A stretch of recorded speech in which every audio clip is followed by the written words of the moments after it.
नमस्कार. महाराष्ट्र न्यूज 8मध्ये आपल्या सर्वांचं स्वागत आहे. महाराष्ट्र शासनाच्या वतीने इयत्ता 11वीसाठी रजिस्ट्रेशन प्रोसेस चालू करण्यात आलेली आहे. इयत्ता 11वीचं ऑनलाईन ॲडमिशन प्रोसेस याही वर्षी राबवण्यात आलेली आहे. त्यानुसार 10 एप्रिल 2026 पासून ऑनलाईन रजिस्ट्रेशन लिंक चालू झालेली आहे. तर या रजिस्ट्रेशन लिंक भरण्यासाठी कर्मवीर भाऊराव पाटील रयत शिक्षण संस्थेचे कर्मवीर भाऊराव पाटील महाविद्यालय पंढरपूर या ठिकाणी मार्गदर्शन कक्ष तयार करण्यात आलेला आहे. महाविद्यालयाचे प्राचार्य माननीय डॉक्टर बी.टी. जाधव साहेब, त्याचप्रमाणे महाविद्यालयाच्या ज्युनियर विभागाचे उपप्राचार्य काटकर सर, याच विभागातील सुपरवायझर तांदळे सर, त्याच पद्धतीनं आमच्या ॲडमिशन प्रोसेसमध्ये काम करणारे कला विभागाचे काळे सर, वाणिज्य विभागाचे नरवडे सर, त्याच पद्धतीनं सायन्स विभागाचे बेलभंडारे सर आणि MCC विभागाच्या बावस्कर मॅडम या सर्वांच्या वतीनं आपण एक मार्गदर्शन कक्ष तयार करण्यात आलेला आहे.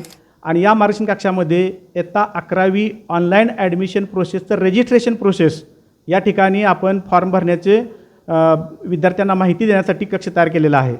तर विद्यार्थ्यांना आव्हान आहे की आपण आपला जो रजिस्ट्रेशनची प्रोसेस आहे, इयत्ता 11वी ऑनलाईन ॲडमिशन प्रोसेसची रजिस्ट्रेशन 30 एप्रिल सायंकाळी 6 वाजेपर्यंत करण्यात येणार आहे. महाराष्ट्र शासनाच्या वतीनं ही शेवटची मुदत देण्यात आलेली आहे की 10 एप्रिल 2026 ते 30 एप्रिल 2026 या दरम्यान विद्यार्थ्यांनी रजिस्ट्रेशन करणं अत्यंत आवश्यक आहे. इयत्ता 11वीला ॲडमिशन घ्यायचं असेल तर आपण या प्रोसेसमध्ये 30 एप्रिलच्या आत रजिस्ट्रेशन करणं गरजेचं आहे. धन्यवाद.